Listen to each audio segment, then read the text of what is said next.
Baik, selamat sore teman-teman semuanya. Terima kasih atas kehadirannya menghadiri acara ini. Acara ini kita buat adalah sebagai konferensi pers.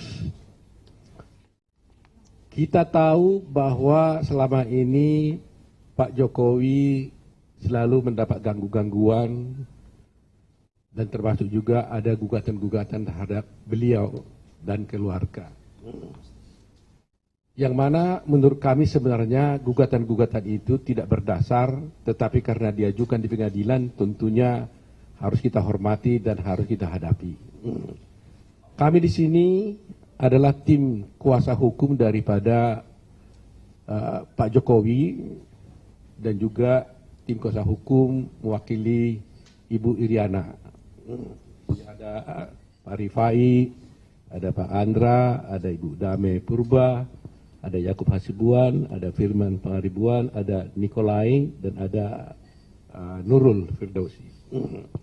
Kami semuanya ini tim yang ditunjuk oleh Bapak Jokowi dan juga Ibu Riana mewakili beliau-beliau itu dalam suatu 3 perkara yang ada, 1 di PT UN, 2 di Pengadilan Negeri Jakarta Pusat.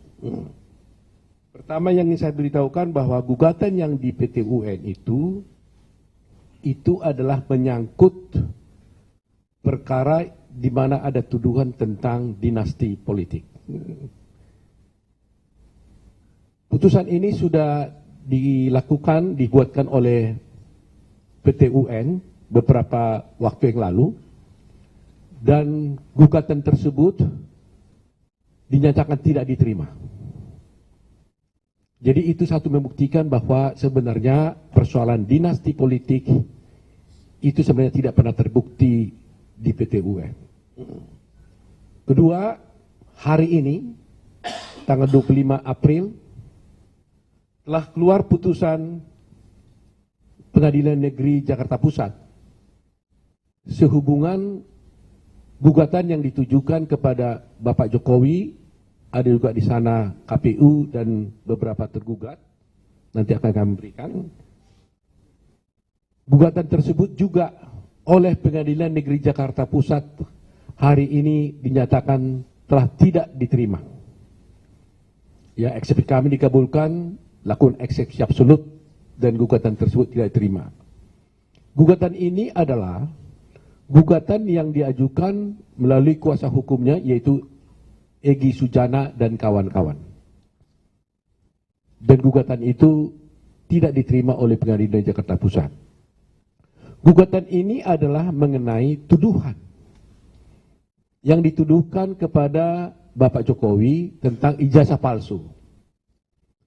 Mengenai ijazah palsu sudah kita ketahui bersama, sudah panjang sekali urusannya. Bahkan ada orang-orang yang menuduh beliau menggunakan ijazah palsu. Hal itu adalah tidak benar. Dan akhirnya Pengadilan Jakarta Pusat telah juga menyatakan tidak menerima gugatan yang diajukan oleh beberapa orang yang diwakili oleh Egy Sujana, dan gugatannya itu dinyatakan tidak dapat diterima. Nah, terus terang aja mengenai ini kami perlu jelaskan. Hal ini memang tidak boleh kita biarkan sebagai negara hukum. Coba bayangkan, Pak Jokowi ditetapkan sebagai presiden. Tiba-tiba ada orang lain yang tidak ada hubungan hukum dengan Pak Jokowi menuduh Pak Jokowi menggunakan ijazah palsu. Nggak ada persoalan. Jadi coba bayangkan seakan-akan Anda, para wartawan, ditunjuk nanti menjadi wali kota. Ya, terpilih jadi wali kota. Tiba-tiba ada orang lain mengatakan, oh Pak Wali Kota itu menggunakan ijazah palsu. Padahal tidak ada urusannya. Nah, kemudian dari Pak Jokowi mengatakan itu tidak benar tuduhanmu itu. Lantas dari pihak Egy Sujana mengatakan kalau tidak benar buktikan dong, katanya. Loh, kok kami yang membuktikan?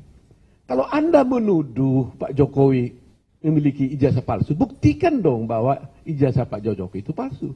Kok Pak Jokowi disuruh buktikan ijazahnya palsu atau tidak palsu? Jadi kalau setiap orang ini dibiarkan seperti ini, bayangkan semua nanti pejabat-pejabat di negeri ini, menteri, akan dituduh ijazah Pak Menteri itu adalah palsu. Lantas kalau menterinya membantah, oh tidak benar itu palsu. Lantas orang itu bilang, Pak Menteri harus buktikan. Loh kan nggak benar dong azas pembuktian seperti ini. Ini sama halnya seperti kemarin juga kami sampaikan di Mahkamah Konstitusi. Prinsip hukum itu adalah actore incumbit probatio. Itu selalu saya katakan ini untuk menjadi pemahaman bagi masyarakat umum. Barang siapa mendalilkan haknya, ya, mendalilkan sesuatu hak, maka dia harus membuktikan dalilnya itu. Kalau Anda menuduh Pak Jokowi adalah menggunakan ijazah palsu, buktikan Pak Jokowi itu menggunakan ijazah palsu. Tapi sebaliknya waktu di persidangan, kita sudah katakan itu tidak benar. Lantas Pak Egy Sujana mengatakan, buktikan dong, mana surat palsu ijazahnya. Nah, ini kan satu pembuktian yang tidak berdasarkan hukum. Nah, karena pentingnya perkara ini, karena nuansanya kan terus terang aja menyebut seorang presiden Republik Indonesia yang sudah menjabat sekian tahun, bahkan akan berakhir, masih dituduh menggunakan ijazah palsu tanpa dasar, ini kan tidak baik buat negara hukum. Terhadap yang menuduh itu dulunya, itu juga sudah dihukum di Pengadilan Negeri Solo sampai kepada Bambang Tri yang namanya kan, sampai akhirnya ke PK ya. Sampai PK sudah dinyatakan dia bersalah. Bersalah karena kalau nggak salah menuduh Pak Jokowi sebagai orang menggunakan ijazah palsu. Jadi dari segi pidana pun sudah terbukti yang menggugat ini telah dihukum ya. Bambang Tri itu telah dihukum di pengadilan. Nah sekarang dia coba melalui perkara perdata di Pengadilan Negeri Jakarta Pusat. Ternyata juga tidak terbukti.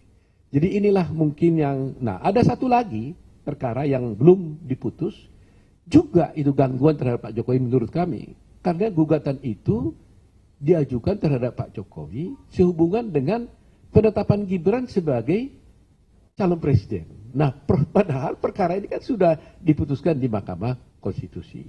Nah ini mungkin dalam waktu singkat ini akan segera diputus, tapi 3 perkara ini kebetulan kami ditunjuk oleh Pak Jokowi dan Ibu Negara, Ibu Riana sebagai kuasa hukumnya. 3-tiganya kami wakili, 2 sudah diputus dan kami menang. Gugatan terhadap Pak Jokowi tidak terbukti. Tinggal 1 lagi kita menunggu putusannya. Jadi pernyataan sekali lagi adalah mengenai ijazah palsu yang dituduhkan kepada Pak Jokowi itu adalah tidak benar. Sudah diputus oleh Pengadilan Negeri Jakarta Pusat bahwa itu tidak benar. Mengenai soal dinasti politik, sudah diputus oleh Pengadilan Tata Usaha Negara dan juga itu tidak benar. Semua gugatan-gugatan tersebut telah dinyatakan tidak diterima baik oleh PT UN maupun oleh Pengadilan Negeri Jakarta Pusat. Oleh karena itu, saya himbau kepada semua pihak untuk bisa menghormati hukum dan jangan lagi ada orang-orang yang menuduh adanya dinasti politik. Jangan lagi ada orang-orang yang menuduh bahwa Pak Jokowi tidak memiliki ijazah palsu. Semuanya itu telah terbukti tidak benar. Itu keterangan kami. Mungkin ada Pak Niko mau menyampaikan sesuatu? Jadi saya hanya menambahkan apa yang disampaikan oleh Prof. Otto, bahwa tuduhan ijazah palsu itu sudah mempunyai kekuatan hukum tetap ketika Bambang Tri dijatuhi vonis di Pengadilan Negeri Solo, kemudian banding, waktu itu vonis 6 tahun, kemudian banding, kemudian kasasi dan PK menguatkan putusan Pengadilan Negeri Solo dengan vonis 4 tahun, dari 6 tahun menjadi 4 tahun untuk Bambang Tri. Nah inilah Bambang Tri menggunakan Egy Sujana dan kawan-kawan kembali mengajukan apa yang tadi Prof. Otto sampaikan di Pengadilan Negeri Jakarta Pusat. Ternyata kemarin juga sudah tidak diterima. Jadi gugatan tersebut tidak diterima. Nah, untuk itu saya minta kepada pihak-pihak yang selalu menarasikan tentang ijazah palsu, tentang nepotisme dan sebagainya dari Pak Jokowi, saya minta segera dihentikan karena mempunyai dampak dan akibat hukum apabila masih terus dilakukan itu. Dan semua warga negara sama kedudukannya di depan hukum, sehingga saya minta siapapun pihak-pihak yang berusaha kembali untuk menyampaikan hal-hal yang fitnah, hal-hal yang tidak benar terhadap Pak Jokowi, mohon untuk segera dihentikan karena dampak hukum dan akibat hukumnya ada bagi pihak-pihak tersebut. Saya kira itu, dan saya minta masyarakat lebih peka, lebih jernih, dan lebih waspada lagi terhadap berita-berita provokatif, berita-berita yang fitnah terhadap Pak Jokowi dan keluarganya. Saya kira itu dari saya kembalikan kepada Prof. Otto. Baik, terima kasih teman-teman semuanya. Nah, sebagai tambahan mungkin agar teman-teman bisa mengetahui bahwa gugatan yang di PT UN itu diajukan oleh melalui tim Pembela Demokrasi Indonesia, TPDI. Ya, itu penggugatnya yang di PT Tutun, dan itu kita menang. Sedangkan yang di Jakarta Pusat itu adalah Egy Sujana dan kawan-kawan. Ya. Ada pertanyaan dari teman-teman semuanya?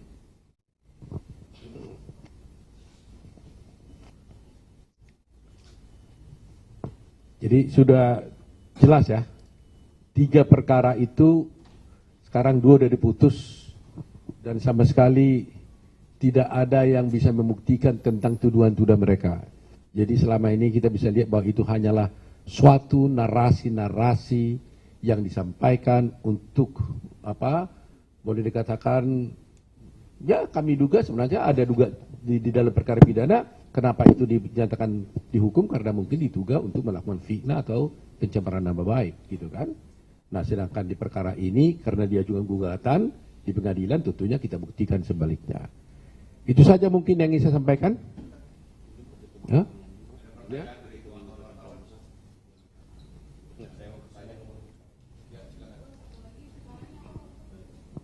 Oh. Nah, satu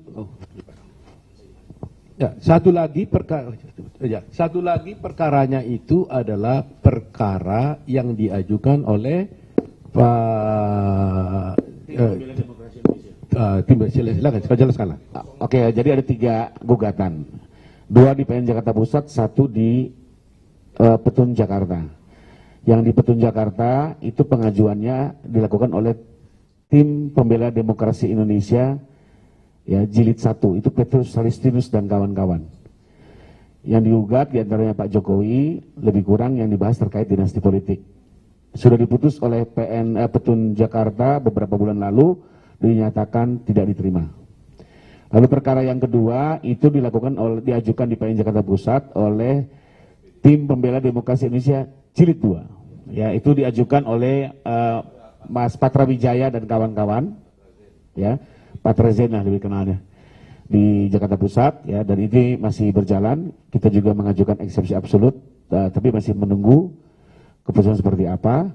Lalu perkara ketiga diajukan oleh Egy Sujana dan kawan-kawan. Ini mewakili Pak Egy, ini mewakili Bambang Tri dan kawan-kawan, ya. Itu terkait ijazah palsu. Inilah yang baru diputus hari ini dan dinyatakan bahwa PN Jakarta Pusat tidak berwenang atau tidak menerima perkara itu karena eksepsi absolut. Yang menarik di gugatannya Bambang Tri ini, petitumnya mungkin biar teman-teman tahu, tuntutannya adalah 1, memerintahkan Pak Jokowi untuk menunjukkan ijazah aslinya. Jika tidak bisa, maka tidak sah pengangkatannya sebagai presiden sejak tahun 2014.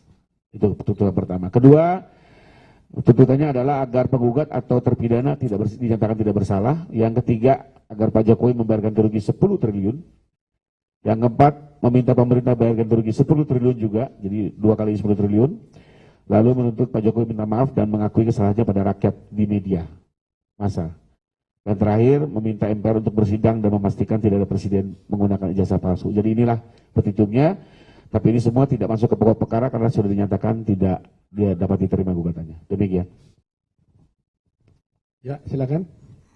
Selamat sore Pak Oto dan juga teman-teman, saya Putu dari Kompas TV. Penegasan aja, tadi kan sempat disampaikan bahwa menghimbau jangan ada lagi fitnah-fitnah kepada Pak Jokowi ataupun juga keluarga Pak Jokowi. Apakah dari 3 perkara yang 2 sudah diputus dan 1 sedang menunggu putusan ini akan ada langkah hukum dari tim hukumnya Pak Jokowi, misalnya menggugat pihak-pihak yang mengajukan, atau misalnya sudah ada mungkin nama-nama yang dicatat ini yang sudah memfitnah dan akan ada proses hukum lanjutan. Terima kasih Pak. Ini pertanyaan yang bagus sekali nih memang. Jadi terhadap yang pertama yaitu Bambang Tri, itu kan dulu dia membuat fitnah-fitnahan seperti itu di media. Dan akhirnya Bambang Tri bukan oleh Pak Jokowi yang melaporkan, ya. Ada pihak lain, akhirnya Bambang Tri ini telah dihukum penjara dan dikuatkan oleh begitu ya Mahkamah Agung dan dipersalah. Gitu ya. Jadi coba bayangkan, dia sudah nyatakan bersalah, itu kan menggambarkan bahwa sebenarnya tuduhan kepada Pak Jokowi itu kan tidak benar. Tetapi apa yang terjadi? Sudah tidak benar, malah ada lagi gugatan untuk menyatakan bahwa Pak Jokowi itu menggunakan ijazah palsu. Ya seperti tadi yang dibacakan itu, malah diminta lagi gugatan ganti rugi dan sebagainya. Sudah dihukum penjara, ada lagi pihak tertentu yang menggugat lagi. Nah, kalau tadi ada pertanyaan lantas bagaimana? Kok sudah 3 ada gugatan, 2 sudah diputus, dua-duanya tidak terbukti. Pak Jokowi ini, pertanyaan tadi kan, mau apa? Mau langkah hukum apa? Yang kami tahu, Pak Jokowi tidak pernah mengatakan mau melaporkan siapa-siapa dalam hal ini. Beliau itu sungguh-sungguh berjiwa besar. Dihina, dicemarkan nama-baiknya, dicaci maki, nggak pernah mau melaporkan seperti ini. Itulah terus terang aja kami sebagai tim hukum ini merasa terharu betul ya melihat Pak Jokowi ini. Kadang-kadang kita berdiskusi, ini kok kalau dibiarkan nanti ini terus-menerus nggak kapok-kapok nih kita bilang. Tapi Pak Jokowi itu selalu mengambil sikap, sudah, nggak apa-apa. Dia rela dicaci maki begitu, yang penting negara ini baik. Jadi tidak ada pun satu pesan sampai sekarang ini. Saya nggak tahu besok ya, tapi sampai sekarang ini.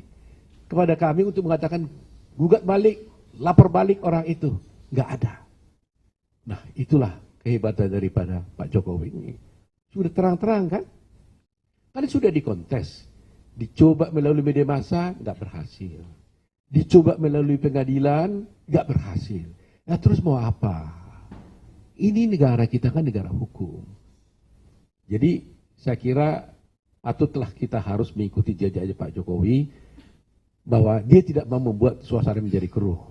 Yang penting sudah diberikan kesempatan seluas-luasnya. Kalau Anda tidak yakin, juga di pengadilan ternyata mereka tidak berhasil juga.